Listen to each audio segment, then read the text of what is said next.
Hi everyone. Well, it was good to have Becca Overy taking one of our Bible Bites last week, and this week we're back to the love of God, session number 9, I think. And here we have a question for you. What are these? I think the answer is that they are emojis. I've heard of something called emoticons. Are those the same things? Apparently there's even a language based on these various symbols. Perhaps you can translate what we've got on screen. I, for one, certainly can't. Emotions. We're thinking about emotions this morning, and we've been thinking about this question of what is God's love like? And so we might be asking, is God emotional like us? Of course, we know what we're like and how we experience emotions. Sometimes we feel really happy and we love our family and our friends, and we're in a good mood. We're fully charged up emotionally. Everything's great to us. But then something bad happens. Someone says something to us, upsets us perhaps, or it rains. And all of a sudden we don't feel that loving anymore. The love that we had all drains away like a low battery on a mobile phone. That's what our love is like, isn't it? But is God emotional like that? Well, the church from the earliest of times has said no to that question. No, God is not emotional like us. God, in his godness, does not have a body.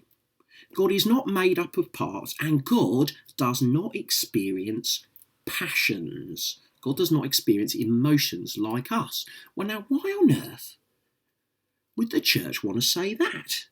That sounds terrible, doesn't it? That God doesn't have emotions? How awful. Well, the early church, our earliest church fathers, recognised that whoever controls your emotions controls you. If someone can make us sad, they can make us do what they want. But God is God. God can't be bullied by anyone. So he can't be emotionally manipulated. He can't have emotions like us. But hang on a minute, you might be thinking, but what about all those emotions that God has in the Bible? I mean, take, for example, Hosea 11. Here's what God says to his people. How can I give you up? How can I hand you over, O Israel? My heart recoils within me at the thought of it. My compassion grows warm and tender toward you. God sounds pretty emotional there, doesn't he? So why do we say that God doesn't have emotions? Because God doesn't have human emotions. God doesn't have human emotions. God's love does not change. It doesn't go up and down like us. God has God emotions. God has divine emotions. Emotions in a category all of their own. God has perfect love. God has love to the max. So God doesn't have emotions like us. Think about it like this. When we love, human love, as it were, happens to us. Like, I suppose, when you go outside and it rains, you get wet. Getting wet is something that happens to us when it rains. But just because it rains doesn't mean that everything gets wet. Does the water in the sea get wet when it rains? No. The sea is water. The sea is wetness, isn't it? Well, in the same way, just like the sea cannot get wet when it rains, so God cannot experience the passion of human love because God is love. See, our love goes up and down, but God is always love to the max.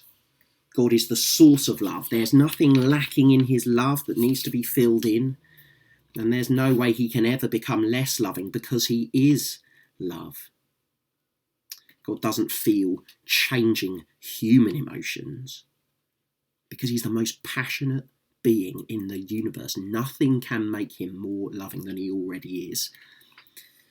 As Psalm 96 puts it, your love, O Lord, extends to the heavens, your faithfulness to the clouds, your righteousness is like the mountains, and your judgments are like the great deep.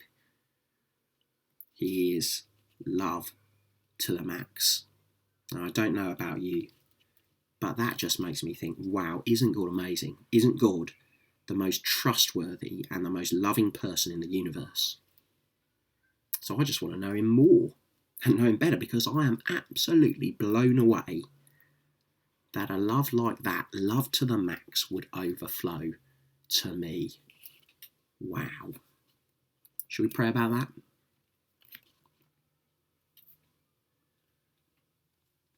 There we are. Quite a hard one this week, stretching these things, but good for us.